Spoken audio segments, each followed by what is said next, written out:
Randeep analysis ক্লাসে তোমাদের সকলকে জানাই স্বাগত। আজ যে ভিডিওটা নিয়ে আমরা আলোচনা করব তৃতীয় পর্যায়ক্রমিক মূল্যায়নে 2025 শ্রেণী চতুর্থ বিষয় বাংলা রায়মার্টিনের প্রশ্নের উত্তর। 11 নম্বর স্কুল আদর্শ ছেলে কবিতাটি কে লিখেছেন? এই কবিতার প্রথম 4 লাইন মুখস্থ লেখো। কুসুম কুমারী দাস। আদর্শ ছেলে কুসুম কুমারী দাস। আমাদের দেশে হবে সেই ছেলে কবি, কথায় না বড় হয়ে কাজে বড় হবে। মুখে হাসি বুকে বল, তেজে ভরা মন, মানুষ হইতে হবে এই তার পণ। নিচের প্রশ্নগুলির উত্তর দাও। ফেরাজের কাছে জ্যোতি খবর পেল। কে এই ফেরাজ? তার কাছের থেকে জ্যোতি কি খবর পেল? ফেরাজ খাঁ ছিলেন জ্যোতির বড় মামার বাড়ির পাহারাদার। লাঠি ছোরা তরোয়াল বন্দুক চালাতে সে পটু ছিল। তার ওপর বাড়ির ছেলেদের খেলাধুলোর ভার ছিল। তার কাছ থেকে জ্যোতি খবর পেল যে তাদের দেশে তত অত্যাচারও কেউ ইংরেজদের রাজা বলে মেনে নেয়নি। তারা প্রাণের চেয়েও বেশি ভালোবাসে স্বাধীনতাকে। এই স্বাধীনতার জন্য তারা জীবন বলিদান দিতেও প্রস্তুত। সবারই রয়েছে কাজ এই বিশ্বমাঝার। তুমি বড় হয়ে কোন কাজ করতে চাও? কেনই বা তুমি সেই কাজ করতে চাও? লেখো। আমি বড় হয়ে শিক্ষক হতে চাই। আমাদের দেশের বহু মানুষ শিক্ষার আলো থেকে বঞ্চিত। আমি গ্রামে গ্রামে গিয়ে তাদেরকে অবৈতনিক ভাবে পড়াতে চাই। মনে থাকে যেন একটুকুও লাফাবে না, একটুকুও সিঁড়ি নিগমবে না। কারা জ্যোতিকে এ কথা বলেছিল? কখন বলেছিল?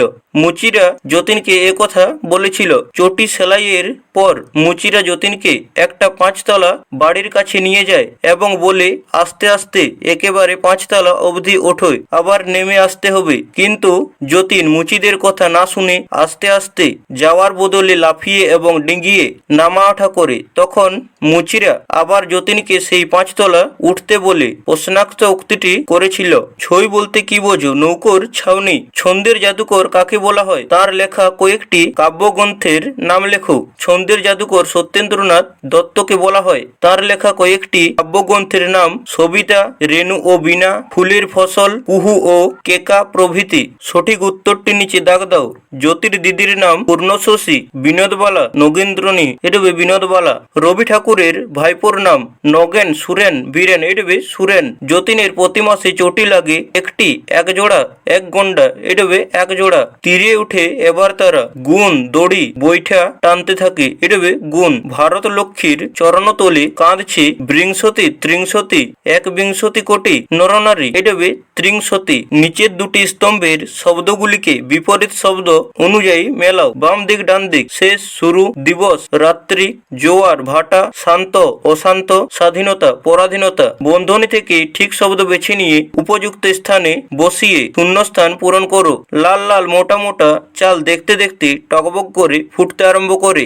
ঢালু জমিতে থই থই জল। বন্দীদের বাঁধানো ঘাট থেকে ধুধু বিল দেখা যায় বহু দূর পর্যন্ত। নৌকাও এগিয়ে চলে জলের উপর তরতর করে। পুজোর ছুটিতে ঢুকি জল ভরা বিলের উপর দিয়ে। পদ পরিবর্তন করো। বীর, বীরত্ব, প্রধান, প্রাধান্য, ইতিহাস, ঐতিহাসিক, মাঠ, মেঠো, গৌরব, গৌরবা, নিভৃত। প্রদত্ত শব্দগুলির প্রতিটি 5টি করে প্রতিশব্দ লেখো। কান, কর্ণ, শ্রবণ, শ্রুতি, শ্রোতা, শ্রবণেন্দ্রিয়। ঘোড়া, অশ্ব, তুরগ, বাজি, ঘটক, তুরঙ্গম। সন্ধি বিচ্ছেদ করো। রামায়ণ, রাম যোগ অয়ন। ক্ষুধার্থ, ক্ষুধা যোগ ঋত। নায়ক, নে যোগ অক। উচ্ছেদ, উহ যোগ ছেদ। বৃষ্টি, বৃষ যোগ তি। বিদ্যালয়ের অনুপস্থিতির কারণ জানিয়ে প্রধান শিক্ষককে একটি পত্র লেখো। মাননীয় শিক্ষক মহাশয়, সীতারাম উচ্চ মাধ্যমিক বিদ্যালয়, পলাশী, নদিয়া। বিষয়, পরিবহন ধর্মঘটের কারণে বিদ্যালয়ের উপস্থিত হতে না পারা। মহাশয়, আমি সুরজিৎ রানা, এই বিদ্যালয়ের 4র্থ শ্রেণীর ক বিভাগের ছাত্র। গত 5ই ডিসেম্বরের 2024 থেকে 7ই ডিসেম্বর 2024 অবধি পরিবহন ধর্মঘটের কারণে আমি বিদ্যালয়ে উপস্থিত থাকতে পারিনি। এই প্রসঙ্গে উল্লেখযোগ্য যে গত 2 ডিসেম্বরের সপ্তাহ এন্তের ছুটিতে মেদিনীপুর জেলায় আমি আমাদের পৈতৃক বাড়িতে বেড়াতে গিয়েছিলাম। এমতাবস্থায় হঠাৎ করে রাজ্যব্যাপী পরিবহন ধর্মঘট সংগঠিত হওয়ায় আমার পক্ষে যথাসময়ে ফিরে আসা সম্ভব হয়নি। ফলস্বরূপ ওই 3 দিন আমি বিদ্যালয়ে উপস্থিত থাকতে সমর্থক হইনি। বিদ্যালয়ের আমার এই অনিচ্ছাকৃত অনুপস্থিতির কারণ বিবেচনা করে আপনি যদি আমার ওই 3 দিনের ছুটি মঞ্জুর করেন তাহলে বাধিত হব।